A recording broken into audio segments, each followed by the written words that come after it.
जय सिया राम दोस्तों। इस वीडियो में हम बात करने वाले हैं delta auto Corp limited IPO के लिस्टिंग डे की स्ट्रेटेजी के बारे में। तो कल 14 जनवरी के दिन यह आईपीओ हमारा मार्केट में लिस्ट होने जा रहा है। इस आईपीओ की लिस्टिंग किस प्राइस के ऊपर हो सकती है, इसका करंट ग्रे मार्केट प्रीमियम क्या चल रहा है और जिनको इस आईपीओ की अलॉटमेंट मिली है उनको लिस्टिंग वाले दिन क्या करना चाहिए, इस आईपीओ को बेच के अपना प्रॉफिट बुक करना चाहिए या फिर लॉन्ग टर्म के लिए होल्ड करना चाहिए, और क्या इस आईपीओ में कोई फ्रेश एंट्री का भी मौका बनेगा। ये सारी ही बातें मैं मेनली इस वीडियो में कवर करूँगा, तो लास्ट तक वीडियो को जरूर देखिएगा। तो अगर सबसे पहले आईपीओ की बात करें तो यह हमारा 7 से 9 जनवरी के बीच में खुला था। 123 से 130 रुपये पर शेयर इसका प्राइस बैंड रखा गया था। एक लॉट में कंपनी 1000 शेयर ऑफर कर रही थी और कंपनी टोटल इशू साइज देखें तो लगभग 54.5 करोड़ का लेके आई थी, जिसमें लगभग 50.5 करोड़ रुपए फ्रेश इशू के जरिए और 4 करोड़ रुपए ऑफर फॉर सेल के जरिए यहाँ से रेज कर रही थी। और इस आईपीओ के टोटल सब्सक्रिप्शन की बात करें तो यह लगभग 342 गुना सब्सक्राइब हुआ था। रिटेल कैटेगरी में 314 गुना, एनआई में 624 गुना और क्यूआई में 178 गुना। तो काफ़ी अच्छा रिस्पॉन्स इसको देखने को मिला था, जिसके चलते ही अगर आप इसका ग्रे मार्केट प्रीमियम देखेंगे पिछले कुछ दिनों में उसमें काफ़ी तेज़ी आ चुकी है और इसका जो ग्रे मार्केट प्रीमियम है वो 115 रुपये के आसपास फिलहाल चल रहा है, जो कि लगभग 88% के आसपास चलता हुआ नजर आ रहा है। और एक लॉट में कंपनी 1000 शेयर ऑफर कर रही है, तो करंट ग्रे मार्केट प्रीमियम के अकॉर्डिंग यह आपको 1,15,000 रुपये का प्रॉफिट बना के दे सकता है।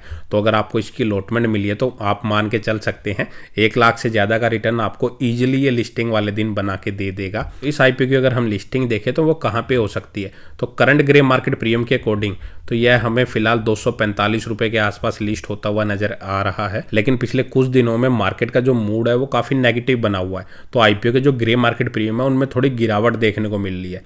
और मेरे को फिलहाल ऐसा लग रहा है कि इस आईपीओ की जो लिस्टिंग है वो हमें 220 से 240 रुपये के बीच में होती हुई नज़र आ सकती है। तो नॉर्मली अगर हम देखें तो वो 75 से 80% का लिस्टिंग गेन आपको लिस्टिंग वाले दिन दे देगा। अगर कल के दिन मार्केट पॉजिटिव रहती है तो मे भी इसमें हमें 1-1.5% का और लिस्टिंग गेन मिल सकता है, क्योंकि जो एसएमई आईपीओ है उनमें एक ये रिस्ट्रिक्शन लगा दी गई है कि लिस्टिंग वाले दिन वो 90% से ज़्यादा के प्राइस पे वो लिस्ट नहीं हो सकते हैं। लिस्ट होने के बाद उनमें भले ही 5% का या 10% का सर्किट लग सकता है, लेकिन लिस्टिंग उनकी 90% के ऊपर के प्राइस पे नहीं हो सकती।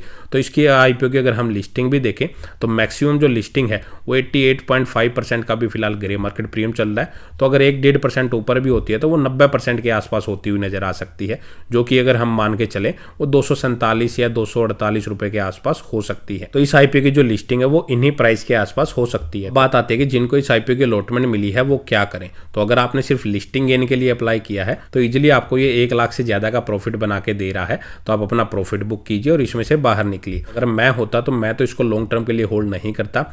लिस्टिंग वाले दिन मेरे को 1 लाख 1.25 लाख का जो भी प्रॉफिट मिलता मैं इसमें अपना प्रॉफिट बुक कर लेता। अगर किसी का लॉन्ग टर्म का नजरिया है तो लॉन्ग टर्म की उससे अगर आप कंपनी का बिजनेस देखेंगे तो वो फ्यूचरिस्टिक ही नजर आ रहा है। कंपनी को 8 साल इस सेक्टर में काम करते हुए हो चुके हैं। Company mainly electrical 2 wheeler and 3 wheeler बनाने का ही कंपनी काम कर रही है, और कंपनी अब जो यहाँ से पैसा रेज कर रही है वो अपने बिजनेस के एक्सपेंशन के लिए ही करने जा रही है। अपना कंपनी एक नया प्लांट सेटअप करने जा रही है जिसमें मेनली जो इलेक्ट्रिकल 3 व्हीलर है उसके लिए पेंटिंग एंड फैब्रिकेशन का काम करेगी। साथ ही कंपनी अपना कुछ पैसा अपनी प्रोडक्ट की डेवलपमेंट के ऊपर भी लगाएगी। और इसके फाइनेंशियल्स भी अगर आप देखें तो पिछले 3-4 सालों में कंपनी ने काफ़ी अच्छी ग्रोथ दिखाई है। 57 करोड़ से इसका रिवेन्यू बढ़ के 81 करोड़ के आसपास पहुंच चुका है, और इस साल अगर ऐसी ही ग्रोथ रही तो कंपनी का जो रिवेन्यू हो वो इजिली 90 करोड़ को क्रॉस कर देगा।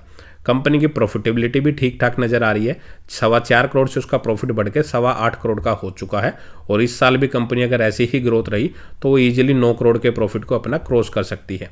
और कंपनी के पास लगभग 11.5 करोड़ के रिजर्व हैं और उतना ही उसके ऊपर कर्जा देखने को मिल रहा है। तो ठीक ठाक कंपनी की बैलेंस शीट नजर आ रही है। स्मॉल कैप कंपनी के हिसाब से वो काफ़ी ठीक ठाक है। लगभग 200 करोड़ के आसपास इसकी मार्केट कैप है और 25 के मल्टीपल पी पे कंपनी अपने आईपीओ को लेके आ रही है। तो वैल्यूएशन वाइज भी ठीक ठाक नजर आ रही है। अगर आपका व्यू अगर नॉर्मली 4 से 5 सालों का है कि आपको ईवी सेक्टर में ही इन्वेस्ट करना है तो नॉर्मली 4-5 साल का व्यू लेके चलें, एटलीस्ट 2030 तक का अपना व्यू लेके चलें।